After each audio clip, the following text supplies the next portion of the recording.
Hi, friends. You know, I am so regenerated by real conversation and life giving relationships and intentional living. And that happened for me this past week in an incredible conversation with two of my beautiful friends, Crystal Woods and Jennifer Kennard. And I want you to take a glimpse of it because there's more to come. Check it out.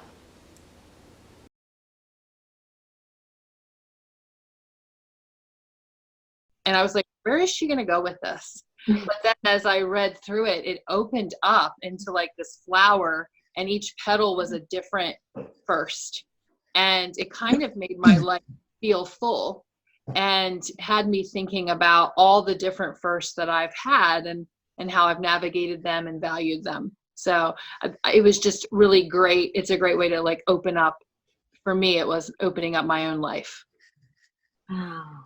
Awesome. Yeah, I would agree with that, Crystal. I thought it was, I had the same thought when I started. I thought, okay, I can relate to this. I can relate to this idea of firsts and seeing people achieving firsts. And then, but again, that same question, where's it going? Like, where's she taking us? I felt like we're on a journey with you, and then you kind of guide us along to a place. So I really appreciated that.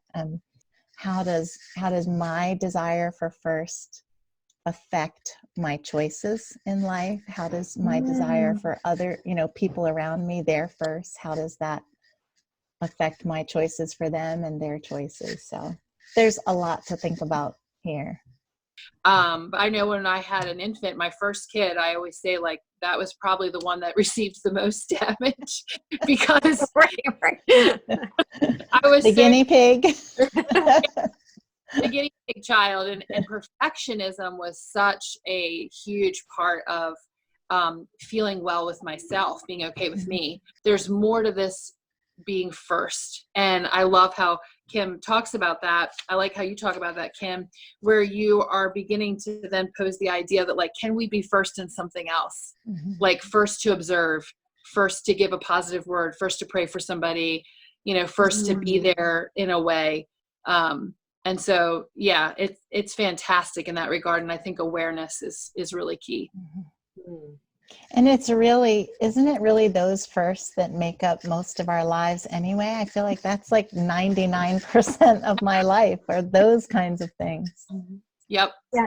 And why do they seem to fall to the background of our lives, right, instead of the foreground? And want to package these things and give them out when we see distress or concerns.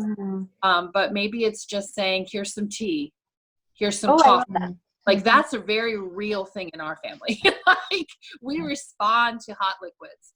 And I just love the way that we learn from each other in this way. And you guys have really given me some really important things to think about, about being first. So super grateful for that.